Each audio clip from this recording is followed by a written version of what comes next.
Mets fans, we got ourselves a discussion. How we doing, everybody? Even though I know the answer to that, it's a rhetorical question. Because if you're a Mets fan that likes Pete Alonso and or Edwin Diaz, you're more than likely not doing all that great over the past day or two or three, and I find myself too in that category. And a nice little salt in the wound was Robert Suarez, the most coveted reliever in this market after Edwin Diaz, not landing with the New York Mets, but of course landing with our arch rivals in the Atlanta Braves. If you want to see my initial reaction to that, as well as what is next for the Mets on the bullpen front, what can they do to combat the latest loss of Diaz and not landing Suarez in the end, check out that live stream that we did earlier today after you guys watch this one, because today's video, folks, is headlined by the following. The New York Mets not only want Tarik Skubal, but reporting is coming out which is stating what exactly it'll be that the Mets would likely have to give up asset-wise when looking at the farm. We're going to break down in depth who those players are versus who is untouchable according to high-ranking Mets officials is what we're about to get into.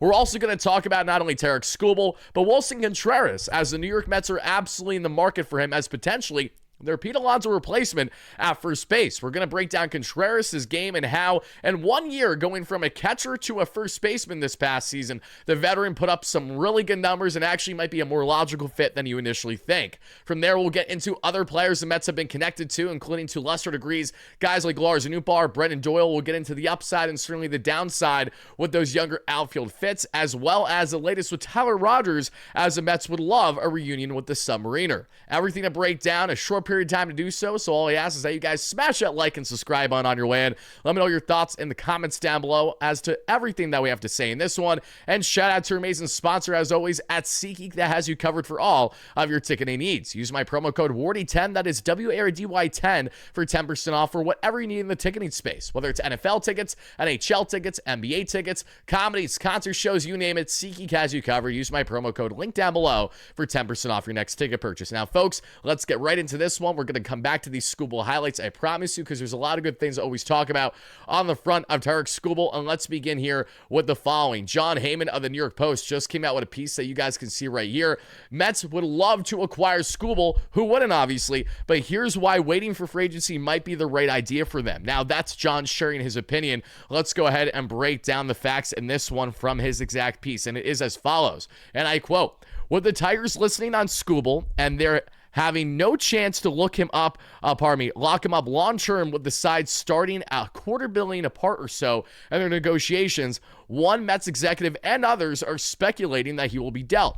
And I quote, "Of course, the Mets and Skubal, who wouldn't, want Skubal, who wouldn't, and are debating now whether to go all in with the big-time young players for Skubal or wait until winter and try to land the free agent on what would be a record-breaking contract. Obviously, it goes without saying, it makes no sense for the Mets to trade for someone like Skubal if they don't properly allocate the other areas of need for this team. Quite frankly, I don't want the Mets to trade for Skubal if they're not going to properly allocate the assets that they need for the outfield, for the remainder of the infield, and of course, DH, bullpen, you name it. So Skubal I want, but you have to land Skubal with the expectation that you really are going scorched earth this offseason, David Sturz and Steve Cohen, and the jury's still out as to if they're going to do anything in the realm of that possibility. As we continue on, this is more from Heyman. The Mets are well equipped to trade with an outstanding stash of big league ready prospects that we all know, but it's to be determined as to if they're actually going to go ahead and make it happen. According to one high-ranking Mets person, Noel McLean is deemed as off-limits. He is untouchable. But the Mets could still tempt the Tigers with some combination of pitchers Jonathan, Brandon Sproat, Jet Williams, other top-ranked players in the system, and this is the big name that really stuck out to me, Carson Bench. Now, let me make this clear. I love Carson Bench to death. He is the Mets' top outfield prospect, for those that don't know. He was fantastic this past season that we saw. He began the year in high A and finished it in triple A. He was awesome all around, and David Stearns has spoken so glowingly of Bench that the expectation is that he may very well crack this Mets outfield out of spring training. So why would the Mets at all, and any mind, including myself, come to the conclusion that it's in their best interest to trade their number one top outfield prospect for a rental starter? As amazing as Skubal is, and you guys know I love him to death, and I'm willing to basically unload the dump truck for someone like him, but it comes down to the following. You do not trade someone like Carson Bench unless you are going to be adding quality outfielders this offseason, which essentially block Bench from having an immediate future.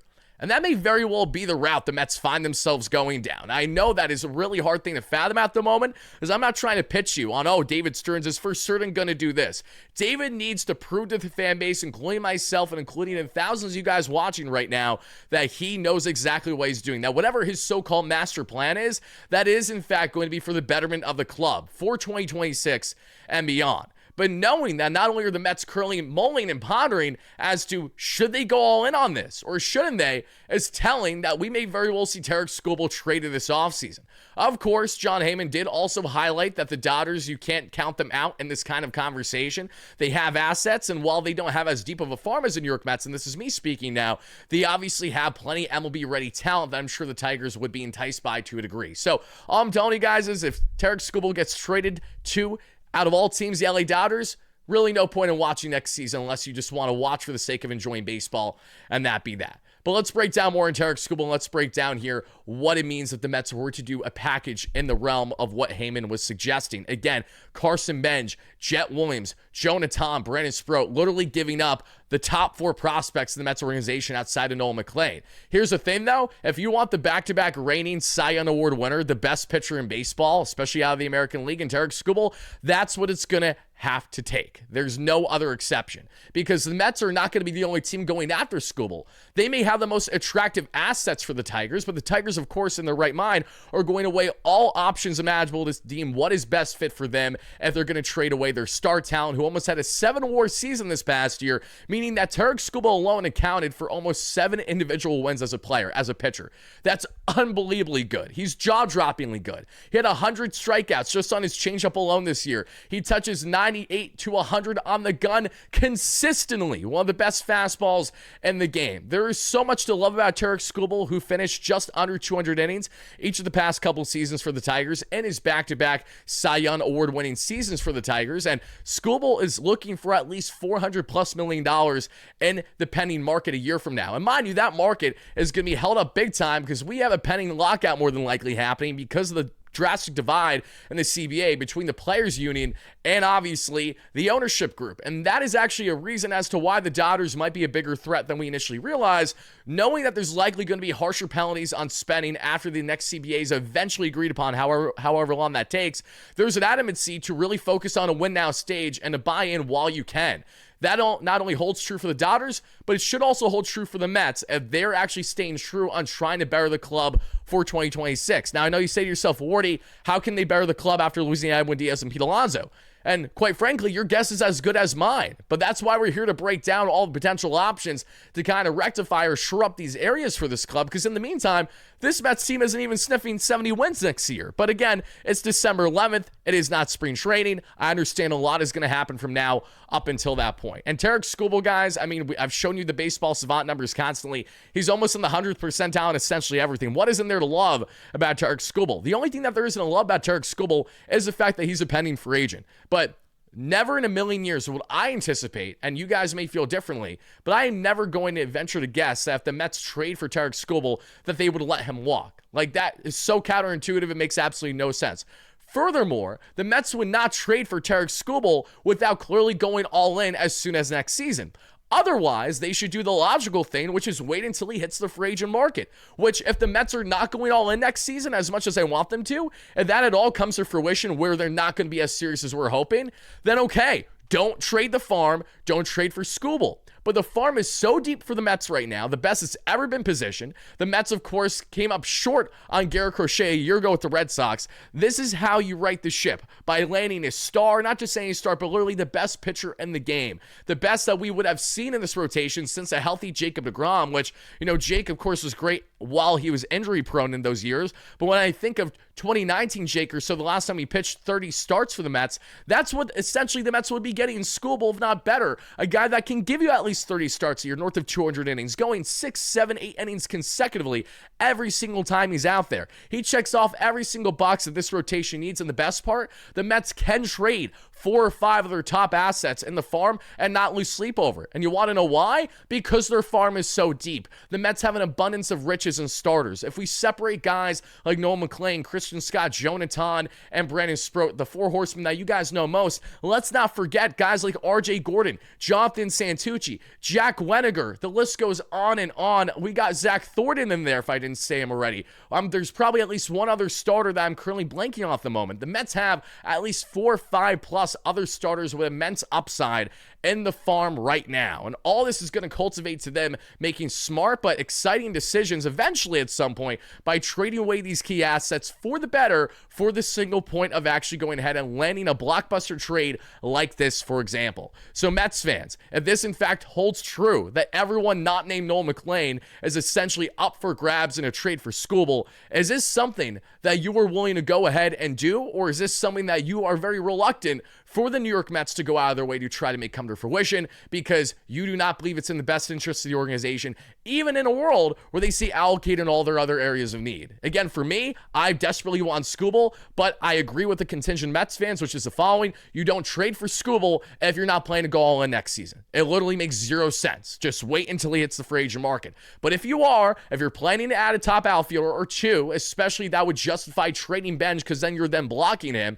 If you say land a controllable outfielder and maybe someone that you sign in the free agent market, whether it's a Cody Bellinger, who I know the Mets still really like according to John Heyman and is reporting as of today, as well as Kyle Tucker to a higher degree, but Tucker feels more of a pipe dream at this point in time until proven otherwise. And the Mets do go down those relative routes for top outfielders, but land 2 outfielders this offseason that clearly are justified to play every day. Where's the room for Carson Benj? It isn't anywhere. And that is what would justify the move, in my opinion.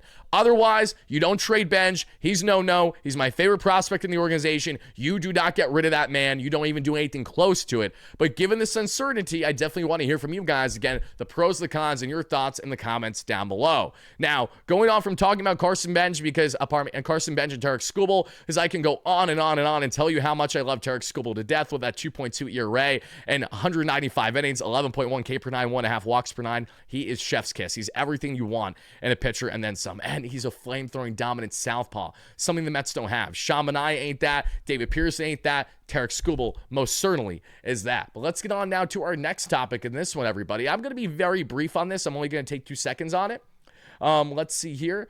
We did see John Heyman say that Diaz did have longer offers from other teams and can't blame anyone who picks the Dodgers. Just a missed opportunity by the Mets. My reply to this again is it doesn't matter if other teams offered more than 3 years for Edwin Diaz. As soon as Edwin Diaz got the contract he was initially looking for this offseason, which was to make him, again, the record-breaking highest average annual value of per year for a reliever in MLB history and his payout, as long as he was getting that from the Dodgers, that's all he was looking for. As soon as the Dodgers approached him with a dollar amount that he was comfortable with, nothing else mattered. That's why he didn't circle back to the Mets. That's why the Mets, even though that they had more to spend on him, he chose not to circle back to them. That's why he turned down even more years from other clubs. What do the Dodgers have that no other team in baseball has? Back-to-back World Series championships, endless MVPs, endless aces, a star-studded club. They have separated themselves significantly from the next best in baseball until proven otherwise. Another quick tidbit of just a thing to say, we have here yes, this is from Eric Chavez's Instagram. He answered a bunch of fans in a Q&A. He did state how guys like Lindor and Soto are actually friends. He did state, some positive things on the front of Steve Cohen, or at least it appeared that way, David Stearns, and also some other comments that I'm just like, all right, whatever, Chavez. But this one honestly bothered me because I was advocating all year long to fire Eric Chavez. I was heavily advocating for him to be fired. I even was doing it in my New York Post Sports studio segment that I did there with a good friend of mine over the past couple months, right around midsummer. And he states here, well, sometimes things just need to happen. Honestly, I contemplated telling Stearns to just fire me midseason to light a fire. That's something that I really wish Eric Chavez did in hindsight. Kind of feels like it's BS saying this now, but I really wish if that's true that he actually would have done that, because maybe, just maybe, the Mets would have learned a clutch gene with their offense in the second half of the year. Maybe they would have made playoffs, and maybe Edwin Diaz would have been enticed to actually return after having another deep playoff run, instead of the Mets falling short and David Stearns, for rightful or wrongful reason, deciding to blow it up with this core to a greater magnitude than maybe what we initially thought heading in the offseason. But that's all I have to say about Chavez. He's a schmuck, and I'm standing by that. Now, here's some big news. Now, I talked about this in last night's live stream, but I'll say it again. The Mets have approached the Cardinals about a trade for Willson Contreras, and it states the following, and I quote, With the Cardinals already fielding several calls about Brennan Donovan and Jojo Romero, they were queried by the Mets with interest in Contreras per a source after first baseman Alonso left for the Orioles. Contreras is expected to waive his no-trade clause to play in New York. Now, that's interesting to me. So if he's already expected to waive his no-trade, maybe this has already picked up some steam to the point that it's going to happen. Because Contreras is someone that initially when I first saw that, I was like, I don't love the idea of Willson Contreras as a first base option, but I also don't love anyone as a first base option that isn't Pete Alonso because no one can replace Pete Alonso's true power. Yes, he's a defensive liability, no doubt about it, but I still love Pete, especially as a human being, and he will sorely be missed. But as soon as we get out of the mentality on, the Mets need to replace Pete, when they're not going to be able to replace Pete the way we want him to, the Mets already knew this. They already had this planned. So clearly what they're planning to do is to not find a Pete Alonso replacement at first who can bring you the same amount of home runs, because there's no one out there that can do that. But it's about balancing this lineup both offensively and defensively, where everything will be sound and check out in the end, where it will be okay that they don't have a first baseman that slugs for 40 home runs consecutively. Now, again, I may not agree with letting Alonso walk, and I stand by that, but if Stearns can prove me wrong and actually go ahead and make drastic moves this offseason for the better, then it's more palatable if this team actually looks good on paper heading into next season. Right now, it looks putrid. But to expand more on Contreras, just for those that are unaware as to what you get in a talent like him, again, there's a lot of appealing things with someone like Contreras, but the most appealing thing to me is the fact that in his first season as a catcher turned first baseman, mind you, in 2025 at the age of 33, oh my God, did Willson Contreras do great things. He not only had 20 home runs and 80 RBIs in a depleted Cardinals lineup and put up a roughly 3-WAR season with a 24% above league average as a batter slate, but when you take a look at his defensive metrics, this is what rings true about Willson far more than literally anything else. 91st percentile in outs above average. Are you kidding me? Wow. So in his first year at first base, he's one of the best defensive first basemen in baseball. That is so impressive. For comparison and contrasting, Alonso is in the 2nd percentile, arguably the worst defensive first baseman in baseball. We know Stearns values defense, and we know Contreras has been a very steady bat. He has pretty much sat 20 home runs, north of 80 RBIs every single season in his career since around 2016. It's been a decade of the exact same product and what you're getting every single year in Willson Contreras as a batter. He's been very steady, and I like that consistency. I also love knowing that he apparently actually is down to come here. You want players that want to come to New York and are not going to shy away from the big picture, from the bright lights, and that is most certainly not him. He ain't shying away. 95th percentile in bat speed, 76th in sweet spot, 83rd in hard hit, 86th in barrel percentage, 85th in expected slugging, 87th in xWOBA, 77th in fielding run value, 71st in batting run value. There is so much to love here about Willson Contreras. Yes, his whiff rates are a little down, but again, he's going to swing and miss a lot. Pete Alonso's swing and miss a lot too. I don't think we're worried about that now. So Contreras, if the Mets can swing a trade for him, that's feasible. Maybe this is a kind of a need for need thing where maybe the Mets get creative and trade one of Kodai Senga or David Pearson in the St. Louis Cardinals, especially if you're landing more than just, say, someone like Willson Contreras. But furthermore, guys, just to expand my final thoughts on Willson before we get on to the next player in today's video, what I'm most enticed by is the fact of not only how steady he's been, how elite he's been defensively, but the fact that he wants to be here. I cannot amplify that enough. The Mets are a hard sell, especially to players on the free agent market right now, because outside of dollars and outside of great family hospitality, they have nothing to sell when it comes to immediately trying to win a championship, at least what we know to this point, because they don't have any great track record. They've only made playoffs twice under the Steve Cohen regime, and it's really only once, because who's thinking about the 2022 Mets that got curb stomped in the wild card against the Padres? I'm not, nor are you. The 2024 Mets were a magical, amazing run that we will always appreciate, especially now knowing that core is no longer with us. But the point is that the Mets need to find consistency, and in doing so, they're going to do their best to try to balance both offense and defense and all their areas of need. So don't be surprised that whoever they find themselves landing in the outfield, whether it's Bellinger and or others, they're going to be doing it for the sake of making sure that these guys actually know how to defend well and are at least above league average as a bat, or at least that is the hope. Because when we go from someone like Willson Contreras that you guys see here to then getting into another player that the Mets have been connected to separately that we saw from Wolf Salmon of The Athletic as of yesterday, and the Mets don't find themselves having, don't find themselves, but if the Mets would like to land more than just Contreras in a deal with the Cardinals, another player that they have been connected to is Lars Nootbaar. And I'll be completely honest by saying I'm not a huge fan of Lars Nootbaar just because if you land him for the outfield and he has upside, he has an elite eye at the plate. He's actually a very early, younger Bnazari in certain ways. And it's kind of ironic saying that because he's a lefty bat with somewhat of a similar follow-through in his swing that you guys see right there. Nootbaar, who won the WBC Gold for Team Japan, yes, with Shohei Ohtani, Munetaka Murakami, Yoshinobu Yamamoto, and everyone else in company. An infectious personality. People seem to like him quite a bit. He's, 4 or 5 years younger than Brandon Nimmo currently, so I think the Mets like the idea of buying in on someone like him, who's a part of a depleted lineup, had just under 800 OPS a couple of seasons ago, put up very good numbers with a 260 average, and of course is a solid base runner at least then. And since then, he didn't have a good year this year. At just under 700 OPS this season. I'm not trying to sell you on him being a fantastic fit for this outfield because, again, you don't trade Carson Bench for a guy like Lars Nootbaar to be the replacement, essentially. However, if you land Nootbaar and you get kind of creative on what his role is going to be, it's a bit more palatable for me, depending on, again, the circumstances of someone like him. All I'm trying to say is while Nootbaar is not a terrible option and a terrible player, I'm not sold on a player like him if you're bringing him in to, again, essentially be the Nimmo replacement and not do enough allocation of offense around the rest of the team. As you guys see from Nootbaar's numbers here, they're very good when looking at his fantastic approach to the plate, especially when you look at the following. 87th percentile in hard hit, 79th in average exit velocity, 87th in chase percentage, 79th in scored up percentage, 68th in bat speed, 80th in walk percentage, 81st here that we see in arm strength. Plenty to like about Lars Nootbaar on that front, no denying. The other numbers aren't too great that you guys see above there, a little bit below league average, but Lars Nootbaar does feel like a guy that definitely is going to be a great change of scenery candidate. I feel like he's destined to be a 20-plus home run hitter with north of 75, 80 RBIs with a team with a deeper lineup. He would have that with the Mets as long as they continue to build outside of Lindor and Soto. If they don't, then again, this reaches a moot point. But Nootbaar, if you're going to package him with Contreras, I think that, again, can be more palatable, and the Mets are going to say trade away one of those starters for other areas of need, and then, in turn, make sure you properly add to the rotation by going ahead and trading for a Tarik Skubal or signing a Michael Cain and a Framber Valdez, or something along those lines where you're actually adding quality and substance to this rotation and not guys that are just going to continue to have you moving lateral at absolute best. Mets fans, let me know your thoughts on both Willson Contreras and Lars Nootbaar,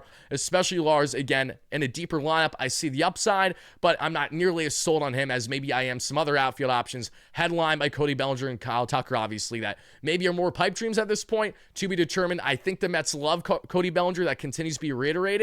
I think the Mets just don't want to go 6 or 7 years on Bellinger. But maybe in a role where he finds himself 4 or 5 years, that could be had because, let's be honest, Belly doesn't deserve 6 or 7, pause, but I don't exactly know if that market is presented to him like that. Or is this market shrunken a little bit, isn't as robust, and if he falls more in that 4 or 5 year category, I think the Mets would have to be silly not to swoop in and land that man because he's an elite defender in all other areas, left, center, right, and first base, so versatile, handled the great New York market well in the Bronx, and yes, his home and road splits fluctuate quite a bit, but Bellinger has a lot of the upside that I know Stearns is looking for in player profiles currently, so don't be shocked if you guys see it happen. But we have one other batter that I'm going to talk about real briefly, and then we're going to talk briefly about Rodgers and get out of here, everybody, and it is the following.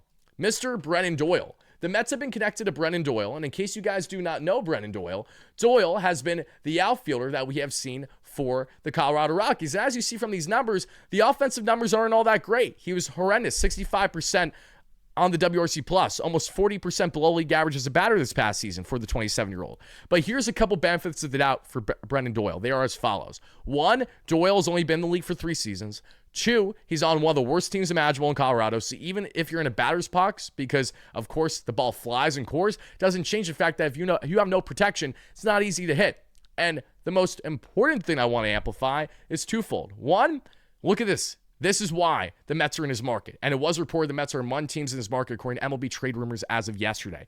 91st percentile in outs above average, 99th in arm value, 97th in arm strength, 96th in sprint speed. He's quite literally one of, if not the best defensive center fielder in baseball. And he would overtake right away Tyrone Taylor in what is that low bar in center. I'd be more than fine with Brennan Doyle, especially right now with our configuration, looking like Tyrone Taylor's going to be our opening day center fielder. But there's another wrinkle of this, because Brendan Doyle had a really good 2024 season. So why did Brendan Doyle fall off a cliff with his bat so much outside of being in a really bad lineup? Well, here's a simple answer, guys. Unfortunately, this is very sad news.